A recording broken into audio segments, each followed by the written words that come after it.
Hey there, everyone. Welcome back to Utility Sports. And in today's video, we're coming at you with our NFL Week 16 predictions and pick'em. We are coming up toward the end of the NFL season, and there is a lot on the line when it comes to playoff positioning.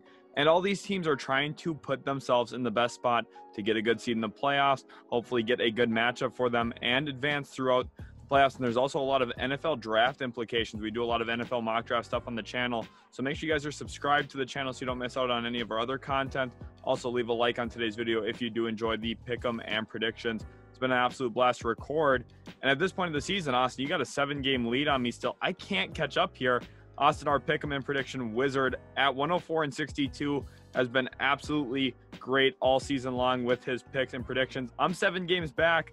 Usually when I pick the Detroit Lions, they get blown out, and then when I don't, they go out and pull up an upset win against the Arizona Cardinals. And one thing to talk about for this video, we do record these Sunday night just because of the best time of the week to post them for everyone is Monday mornings. So the games for Monday night and Tuesday night this week, because it's a crazier week with the NFL schedule, those games have not finished yet.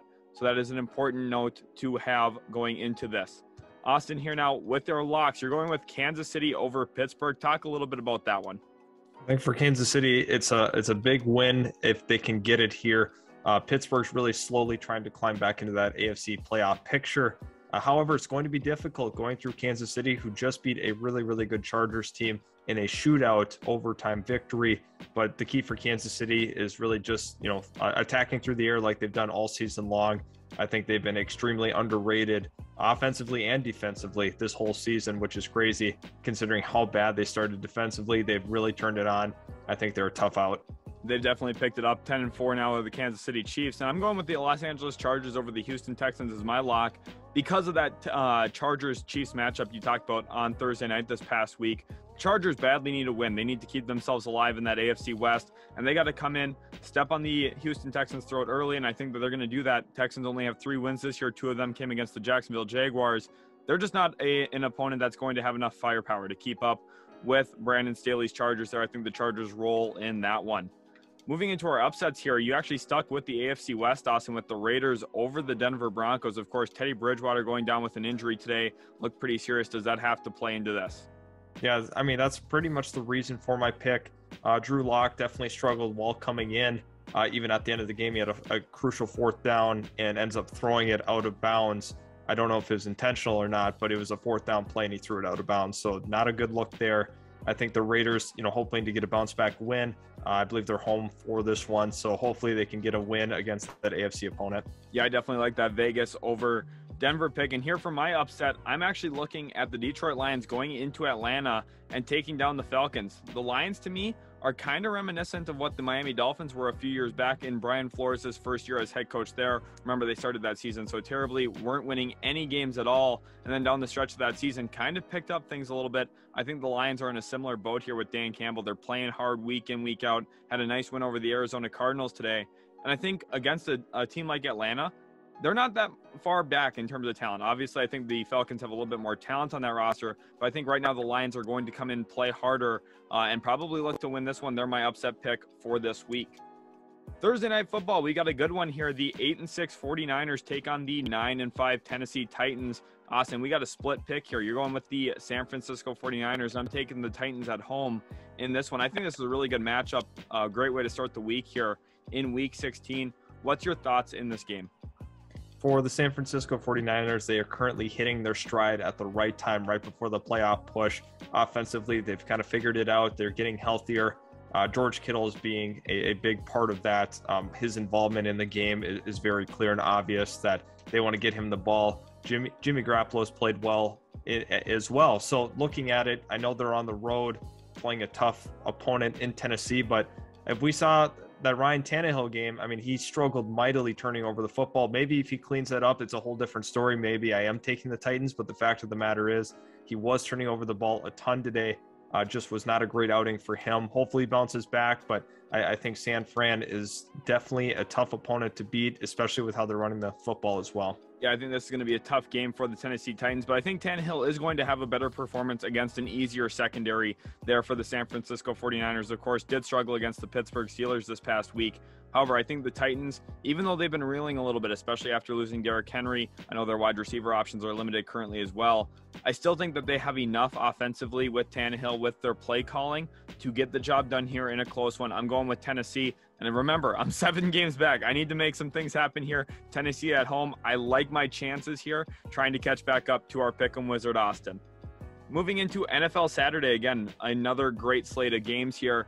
Browns at Packers. Packers 11-3. They've been nothing short of dominant all season long, and the Browns coming in at 7-6 before Monday Night Football. Their season's been derailed by so many injuries. Of course, COVID now attacking their season as well a bit. I think that kind of plays into both of our picks here, Austin. Packers, they're just healthier and quite frankly, probably better as well. When you actually look at the roster, the way that Aaron Rodgers is playing his last 4 games, he has 13 touchdowns, 0 interceptions.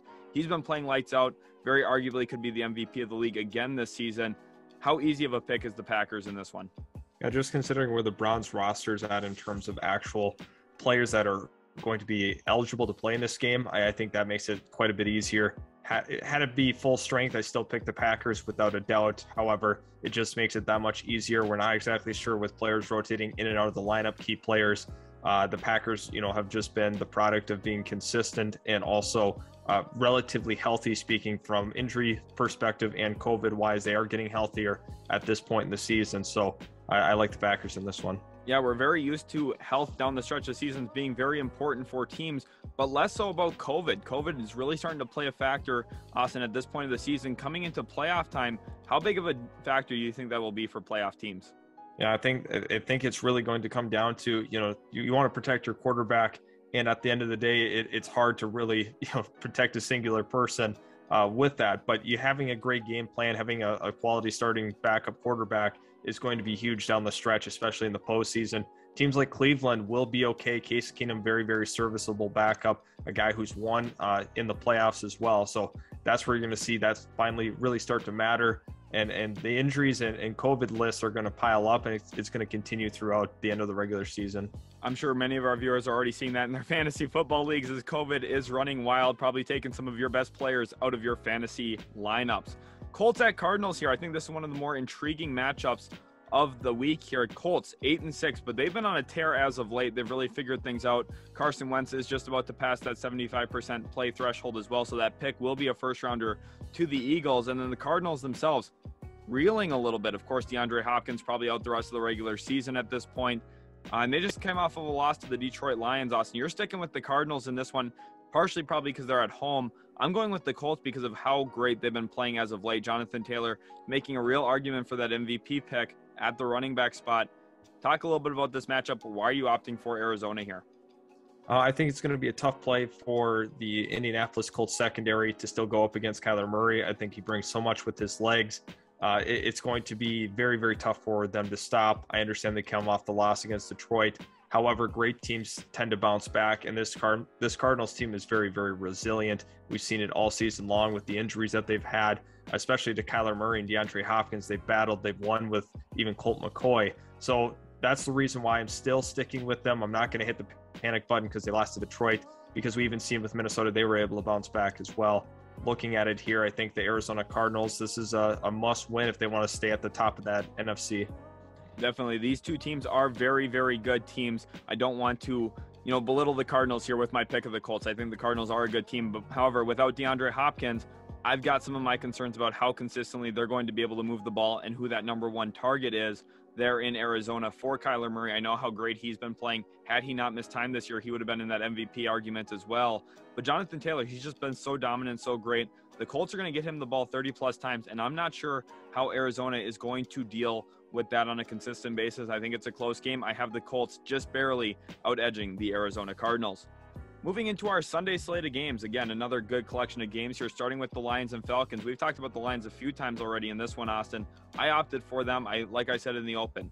I think Dan Campbell's boys are coming out playing hard. And a lot of these guys are trying to earn contracts moving forward as well. Some of these guys are in opportunities that maybe on other teams they wouldn't be, and they're trying to showcase themselves down the stretch of the season. And some of these players are playing themselves into long-term roles in the NFL, whereas the Falcons, 6-8, I don't think a lot of people would have expected them to have this record at this point of the season. I think that their roster is a little bit worse than this. You stick with the Falcons at home. What's your reasoning? Yeah, I mean, Atlanta, historically speaking, has played very well at home. Matt Ryan-led teams play well at home. Looking at this matchup, I think it's going to be very, very tough for the Detroit Lions to contain Cordell Patterson. He's going to have a big game, in my estimation, for them. And I also think a little bit of it, Lions are coming off of a huge win. Atlanta's coming off of a lowly loss to those 49ers, so I think it's a bounce-back game for Atlanta. I definitely think it's a sneaky good pick to still take the Lions on the road. However, I still think Atlanta's the better football team. You bring up a very good point about, coming back into the next week with the ebb and flows of the NFL season. You'd have a tough loss. You come back in, try and take advantage of a team that you, quite frankly, are better than. I think Atlanta is going to try and do that. I'm just riding with Dan Campbell, the Detroit Lions. I need to make some moves here again, trying to catch up to our Pick'em Wizard. Rams and Vikings here, another really, really good matchup. Vikings 6-7 before their matchup this week with the Chicago Bears, and then the Rams at 9-4. I think the Vikings have been pretty disappointing this year, and I'm seeing that to be continuing here throughout this game against the Los Angeles Rams. They cut Bashaud Breeland this week. I've got question marks about the outside cornerback position. When you're going up against the potent offense like the LA Rams, Matt Stafford's going to have a field day, I think, with this Vikings secondary, especially the cornerback play. And I just see a tough day ahead of Mike Zimmer and that Minnesota defense. Austin, what more do you have to add to that Vikings-Rams matchup? You kind of highlighted the important things, especially the Vikings corners against these wide receivers, because Minnesota has already been banged up in that secondary. Now they cut their starting outside corner, Bashaud Breeland, due to some issues at practice. So looking at it there, I think they're just too thin at corner. I think the Rams are really going to expose them through the air. However, I think this is going to be more of a stylistic shootout. We've seen that in the past between these Rams and Vikings. Definitely two teams that like to go head-to-head, and I think offensively, they're two of the best teams in the league in that regard. So I like this matchup, but I think the Rams have a little bit too much. I think that Kirk Cousins is going to get sacked a ton in this game as well, so that's something to really keep note of. Yeah, definitely. I think this is going to be one of the more fun games to watch, especially if you do like offense and highlight defensive plays, because I think both of these teams do have a ton of playmakers. They're going to be out there making a ton of stuff happen. The ball's going to be moving a lot in this one. This is going to be an enjoyable game to watch, so make sure you tune in on Sunday for this one. Jaguars at Jets now, Austin. This is the dream matchup of the week here for us. For those of you who do not know, Austin is a Jacksonville Jaguars fan who currently the Jaguars sit number 1 in the NFL draft standings because of their record at 2-12, and then my Jets 3-11. This matchup actually has a lot on the line when it comes to draft implications. And of course, Austin, I expected nothing less here. You're picking my Jets to beat your Jags, and I'm picking your Jaguars to beat my Jets. Austin, why are you going with New York in this one? Well, Jacksonville can't move the ball to any capacity. Unfortunately, they can't throw it. Trevor Lawrence is under duress constantly. He's making bad reads. He's not processing the defense quick enough. So from everything I've seen, I mean, even that Houston game, that was atrocious to have to watch. I mean, Houston's arguably, the worst team in the league from a roster perspective, and they look just completely overmatched somehow by Davis Mills and Brandon Cooks. Not a good look. The New York Jets, I have a little more trust in actually both their offense and defense. So it was a pretty easy pick for me, especially since they're at home as well. So another added benefit. I like the Jets in this one. For me, I'm going with the Jaguars based off of the idea that Zach Wilson just had a pretty good game against the Miami Dolphins, and I haven't seen back-to-back games of those from him this season. In fact, usually when he throws a touchdown like he did today with no interceptions, the next game he's due for 2 or 3 interceptions, and I think the Jacksonville Jaguars are actually going to be opportunistic for probably the first time all season defensively, force a couple turnovers on Zach Wilson. And then I think it's about controlling the run game. We saw a little bit better James Robinson today with Urban Meyer no longer there. Darrell Bevel, of course, got him involved a little bit more frequently than we've seen Urban Meyer do the last few weeks of his tenure there in Jacksonville. For me, the Jets, they're going to need Quincy Williams to have a good game in the run game, specifically against James Robinson, if we're going to have a chance to beat Jacksonville. Again, I don't think this is going to be a blowout by any stretch of the imagination. I'm opting for the Jaguars narrowly here. I know the game's in New York. that doesn't mean a lot to me right now. I don't think there's a huge home field advantage for the Jets in this one. I think it's going to be one of the worst games of the week probably, but one that is super important when it comes to draft standings. Giants at Eagles here. We got a matchup here in the NFC East. The Giants have 4-10 in the Eagles, 6-7 before their Tuesday game. And of course, that Tuesday game does, I think, play a little bit of a factor into how the Eagles are going to play in this one. Just they have less prep for this game against the New York Giants. However, they're the better team in my estimation as well. I'm picking the Eagles here. Jalen Hurts, of course, is questionable for that Tuesday night game, but was a full participant in practice on Friday. My expectation is he's going to be healthy going into Tuesday and healthy for this matchup going up against the New York Giants. And he's really the key reason why I'm picking the Philadelphia Eagles. Austin, talk a little bit more about Jalen Hurts, his development this season, and also what you've seen from him. Yeah, I think he's one of the more dynamic quarterbacks in the league in terms of what he can do with his legs. He has definitely been able to progress as a passer as well. We see him standing in the pocket, delivering on time, on target, and it's just a part of the growth process of a young quarterback. That's what he's been able to do, which is great for the Eagles. I didn't anticipate the jump like we've seen this year. He keeps them competitive, keeps them close in games, and can bring you from behind.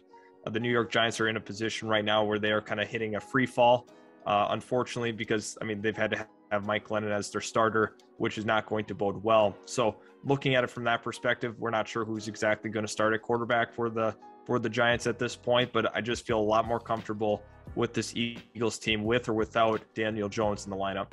Yeah, most definitely. You're looking at, getting to see Jake Fromm this week. That's a little bit of an eye-opener for the Giants' current situation. Of course, their offensive line isn't helping them out either. We do have a New York Giants team mock draft on the channel, so after this video, make sure you guys go check that out if you're interested in seeing what the Giants could do with their 2 first-round picks.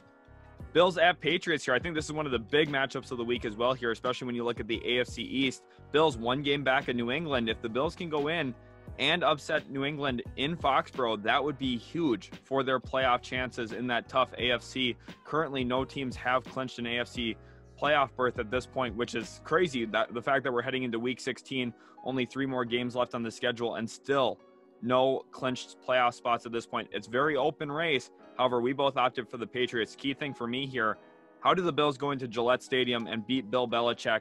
It just doesn't happen, especially with the Patriots coming off of a loss. Like we talked about earlier, the ebb and flows of the NFL season. They're going to look to come in and really bring it to the Buffalo Bills. Last time against Buffalo, they ran it down their throat, and I think we could see some more of that in this one, or maybe even a varied game plan where they look to try and really hit the play action hard and kind of set the Bills up based off of what they did in their last matchup. Austin, what do you see for this one? I think it's really hard to get a good indicator on the last matchup, considering the weather made it virtually impossible to truly throw the football, giving this a very, very tough matchup to look back on and say, hey, this is kind of what happened last time, just because neither team was really bringing their true game plan to the table. But I think, I'm with you. I think the Patriots at home, they're really tough to beat. Mac Jones should have a good game. The Bills defense is consistently good, and they have been good this season. I think they're going to provide a little bit of different looks for Mac Jones that he hasn't seen yet. Therefore, maybe he makes a mistake or two. However, I still think the Patriots come out on top. Right, that loss of Tre'Davious White, too, for the season definitely does not help the Bills' chances in this one. Ravens at Bengals, another great matchup here in the AFC North. 2 teams at 8-6, really fighting for that AFC North champion or AFC North division leader. And here, I think this is going to be one of the key games that really dictates who comes out of that division as the top dog here. Bengals is our selection for both of us. Austin, I think one key thing here is the Ravens. They've been banged up. Of course, Lamar Jackson out with his injury. But then you also look in the secondary. Ravens are missing 2 of their top corners in Marcus Peters, Marlon Humphrey with some of their injuries. And I think that really opens up the door for Jamar Chase. Also, when you're looking at T. Higgins and Tyler Boyd there in Cincinnati, we know they like to air that football out. They've got the receivers to do it, and the Baltimore Ravens are short on corner right now. What's your thoughts on this game? It's a deadly combination. You have a multitude of receivers that are talented with the Bengals, and then that Raven secondary has been banged up. However, they played very well against the Packers. They were ultra competitive. Even with Huntley at quarterback, they very well could have won that game had that 2-point conversion been successful. So that, once again, that might be a different story if they win that game.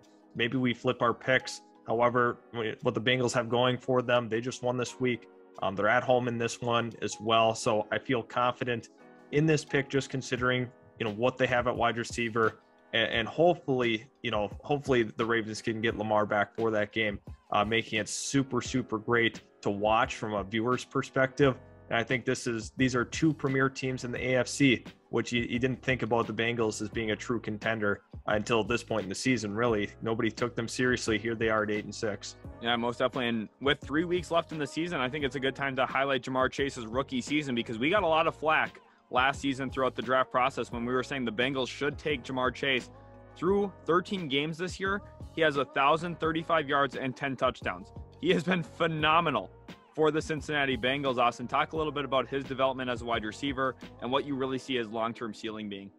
Yeah, he came out of the gates really, really hot. Has struggled actually the last couple of weeks, really trying to find his groove. He had one really good game in between there, but he's slowed down a little bit. I think teams are keying in on him a little more, making him more of a focused player, as it normally happens in the league. Once you start to perform, then game plans start to happen for you. But gives the opportunity to some of the other guys like T. Higgins, who's had quietly a really nice season as well. His ceiling is a top 3 receiver in the league. I think that's pretty cut and dry. We've seen from his skill standpoint, his route tree. This is a guy that has the total package. I think he has Hall of Fame potential. He can take you deep, work the intermediate routes. He's phenomenal with his footwork, great after the catch as well. He's been phenomenal when paired back up with Joe Burrow, and I'm really excited to watch that connection for the next decade or even further, depending on how long his NFL career lasts.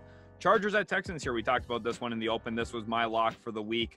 Austin, I think this one's pretty cut and dry. Chargers 8-6, Texans 3-11. They're just the better team. Los Angeles, they're going to come in to Houston. They're going to take care of business. I expect them to have a really, really good day moving the football through the air. I just don't see anyone on the Houston Texans that's going to be able to contain Austin Eckler. I'm not sure who's going to be able to hold Keenan Allen. The Chargers are just going to come in and I think really exert their will on this team just because of the situation. They need to win this game. Austin, what's one key thing to watch for Los Angeles? I think you look at the Lonnie Johnson matchup versus whoever the receiver is, because at this point, it's probably going to be a heyday for these wide receivers. They're going to generate a ton of production against this Texans secondary. They've been a little better than I had expected this season. However, this is still a team that's got a lot of issues fundamentally. They're one of the oldest rosters in the league, despite being in the rebuilding phase, which is super puzzling to me. I think the Chargers walk away with this one with a huge victory. Austin, over under here, Justin Herbert plus or minus 350 passing yards. Now, of course, there is the risk that the Chargers get up early and start running the football. Yeah, I'm gonna take the under on that because of that very reason. I think they're going to settle into running the ball in that second half. This is not one that I feel like they're going to be super obviously very close in. So you're going to have a lot of running the football. Justin Herbert definitely is going to hit that 300 mark, but I don't think he's hitting over that 350. For your playoff matchups this week, if you've got some good Chargers on your fantasy football roster, make sure they're in your lineups. Mike Williams, Keenan Allen, Justin Jackson even. I think he's going to have a good day as that real lead running back for them with Austin Eckler catching a ton of passes. You're going to want to have Chargers in your fantasy football lineups this week. Buccaneers at Panthers, Austin. Bucks 10-3, Panthers 5-9 at this point of the season. Of course, the Buccaneers wrapping up Sunday Night Football as we speak here, so we don't have their game against the Saints in here quite yet. We both opted for Tampa Bay, though, and I think kind of like what we talked about in our last matchup, the Panthers, they're not going to have anything to deal with the Buccaneers front seven, especially their pass rush coming off the edge. I think that they're going to be able to rotate guys in and get after the quarterback consistently in this one. Panthers, they've had their struggles this year, especially protecting the quarterback. And the Buccaneers, they're built to get after the QB like we saw in the Super Bowl last season. How lopsided is this matchup going to end up being? I think it's going to be a pretty lopsided matchup in terms of just, you look at the rosters up and down. Tampa's just much better. I know they're on the road, but I think they're going to take care of business early. It's going to make it a very tough day for Cam Newton. He's going to be having to scramble for his life. So really, the game can be won potentially on Cam Newton's legs, but I just don't see it being enough. This team is too talented through the air. Tampa can run the ball, which is just crazy. Leonard Fournette's having a resurrection of a career at this point of the season. You have to love what you've seen from him so far. So having that ability to run the football and be a balanced attack on offense is just super scary for the league.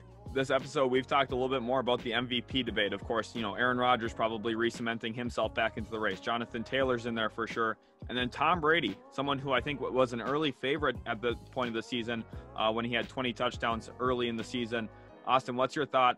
Tom Brady, could he win the MVP at age 44?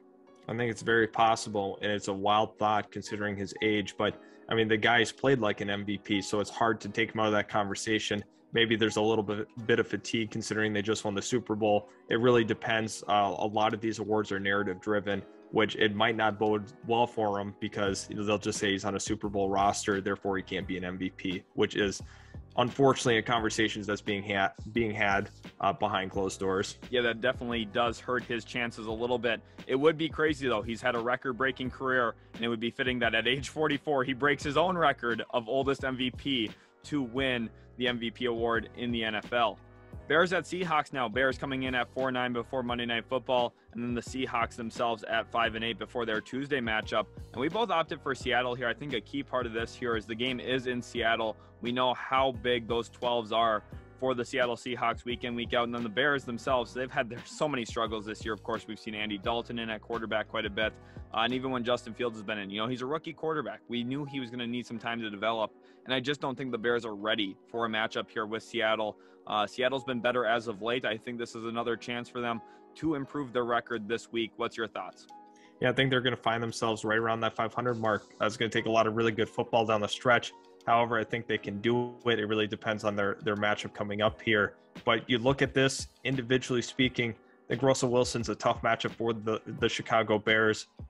This is actually a pretty good matchup offensively for the Bears against the Seattle defense, who has had some struggles this year, both in the run and pass game. So this is an opportunity for Justin Fields to have a huge game, potentially. However, I just trust Seattle. They're at home. It's a really tough place to play. And for me, Russell Wilson should have a big game. Yeah, I think Russell Wilson is going to be the X factor for the Seattle Seahawks. And moving forward here into our next one, we've got that AFC West matchup we talked about in the open a little bit. Broncos at 7-7, Raiders 6-7 before their Monday Night Football matchup. And we talked about, the Raiders coming in. Teddy Bridgewater probably not going to be active in this game for the Denver Broncos based off of his injury he sustained this week. Drew Lock did not look good, and the Raiders are badly in need of a win. If they lose, they're probably out of the playoffs. That's how they have to be thinking here. Every single game for them needs to be a win to keep their playoff hopes alive here, and it's going to be a really, really essential game for them to try and come out and upset Denver here in this one at home. What's your thoughts? Yeah, I think for the Raiders, it's do or die the rest of the way. They need to continue to compile wins. And if you look at it from the perspective of the Broncos, it's really tough having to have Drew Lock come in. He's definitely going to have to be prepared for this one. I think the key for them potentially could just be running the ball effectively, making sure that you're distributing the touches between Williams and Gordon, two guys that are going to be huge in this one. But for the Raiders, Derek Carr is going to have to put the team on his back. Hopefully he'll get Darren Waller back. We don't know the status of him moving forward into this week, and he could be the true X factor. I think the Raiders do deserve a lot of credit. Real quick, I do want to praise them briefly just because of the situations that have been around the team. You lose your head coach, John Gruden, to a very dicey situation, to say the least. Then one of your former first-round wide receivers, of course, ends up in prison at this point of the season. And then they also cut a former first-round cornerback, Damon Arnett. Then you mentioned Darren Waller goes out. They also lose Kenyon Drake for a little bit. The Raiders, they've had so many things go wrong for them. And to even be at this point of the season near that 500 mark is a testament to how hard they're working and how much they're fighting week in, week out. Derek Carr is doing a good job being a leader for this team. I just think that they've had a lot of tough circumstances that have kind of derailed this season. Chiefs at Steelers here. Chiefs 10-4, Steelers 7-6-1, trying to keep their own playoff hopes alive at this point. And the Chiefs, they've reascended to the team that we thought they would be. We never really panicked about them. We were very confident that the Chiefs, Patrick Mahomes, would figure it out, and they have. They are in a tear lately, winning 7 straight football games. Of course, had that overtime thrilling win over the Los Angeles Chargers this past Thursday. And I think here we're going to expect more of that through the air, Austin. You talked about them being that air attack that we've seen over the last few years. Travis Kelce, Tyreek Hill as well. Those two are just so dominant at their positions. How do the Steelers go about trying to slow those guys down? Yeah, it's really going to be about getting after Patrick Mahomes, which is going to be tough. The Chiefs' offensive line, given they are inexperienced, they've played pretty well overall this year. They've invested a lot of money into the line. In terms of draft picks and actual dollars. And looking at the Pittsburgh Steelers, it's going to have to be TJ Watt just having a massive game and just making Patrick Mahomes super uncomfortable. Now, with that being said, you have to contain Patrick Mahomes in the pocket. Don't let him get outside of it and make plays off schedule, which we know is very, very deadly against almost every defense. His ability to create those kind of plays, those backyard football-like plays, is super tough to contain and game plan for. Yeah, I think that Ben Roethlisberger is going to have his best game of the season as well in this one to upset the Kansas City Chiefs. It's just going to be a tough task for Pittsburgh. They got a talented roster, a talented team, but I think Kansas City should still be looked at as the favorite in the AFC, and I think that they come in this one and probably win by 7 to 10 points here in this matchup. Then our Sunday night matchup here, we have another interdivision game. Washington football team at the Dallas Cowboys football team, 6-7 before their Tuesday matchup, and then the Cowboys 10-4 themselves. They're going to have more time to prep for this game, and that's a big reason why I'm opting for them. Anytime you're looking at a divisional game, more time, more opportunity to prep for it is always going to be beneficial for your team. They're going to come in here, and I think that they're going to have their way with Washington. I think Washington's secondary is going to struggle against the trio of the Dallas Cowboys wide receivers. And then Dak Prescott, I think he's going to have a big game. Didn't have necessarily the numbers that you generally look to see from him this past week. However, I think that the Cowboys, they come in, they move the ball through the air, and they take care of business against Washington. Yeah, I couldn't agree more. I think the Dallas Cowboys are in a really good position at home, secure the victory, move to 11 wins, and really fight for that top spot in the NFC. This is not something that we were expecting from the start of the year. We figured they would be in the mix, but not towards the very top of that NFC, which has been completely wide open. Yeah, well, I think a big reason why we have to talk about Micah Parsons. I know you were so high on him all last draft season, Austin. You thought he was a worthwhile top 5 pick. Of course, ended up sliding to pick 11, I believe, to the Dallas Cowboys. And that's been a worthwhile grab for him. He's been so good as an off-ball linebacker. They've also played him a lot at the edge position, which you had talked about his ability. He had played that in high school. You had foreseen that for him, and I think you were really ahead of it. So a lot of credit to you in your draft analysis on Micah Parsons. Moving into another Monday night game here, we have the Dolphins and Saints. And the Dolphins, they have to be considered the team of the second half of the season. Of course, had a train wreck start of the year. But like I talked about earlier, Brian Flores' teams play so great in the second half of the year, and they are on a tear after a win against the New York Jets this past week. They have been playing some really, really great football, and the Saints, can't really say the same about them, but they have so many things they're trying to overcome. Injuries to their quarterback position. They were without Alvin Kamara for a while. Now, of course, Sean Payton gets COVID as well, and now he's not going to be able to coach their Sunday night matchup against the Tampa Bay Buccaneers. Just absolutely incredible. All the things that have gone wrong for the New Orleans Saints. Is that why you're going with Miami in this one? Yeah, it's really tough when you look at the Miami Dolphins. They have been the second half warriors. Considering how they started the season, they look like they were definitely going to be one of the worst teams in the league when it was all said and done. Credit to them with how they've been able to turn things around. And this is the track record for the Dolphins. Start terribly and then really recover and surge into the playoffs, which very well could happen this year with how wide open it is. Having that other wild card spot really helps as well. And this is a team to be reckoned with right now. I like them. Even though they're on the road, they got to go to New Orleans for this one. But just with the Saints quarterback situation, I feel a little more comfortable with the Dolphins. Yeah, I think the Dolphins, their defense, they're going to look to take advantage, force some turnovers early against Taysom Hill for the New Orleans Saints if he's in at that quarterback spot. This has been our pick'em and predictions for Week 16. Hopefully you guys did enjoy. If you did, make sure to subscribe, leave a like. Also comment your thoughts, your picks for the week. We'd love to hear from you guys. Of course, there's always room for disagreement in sports. There's so many different things that can happen, so many different perspectives and opinions. So we'd love to hear from you guys. Again, thanks so much for watching. Hopefully you enjoyed, and we'll catch you in the very next Utility Sports video.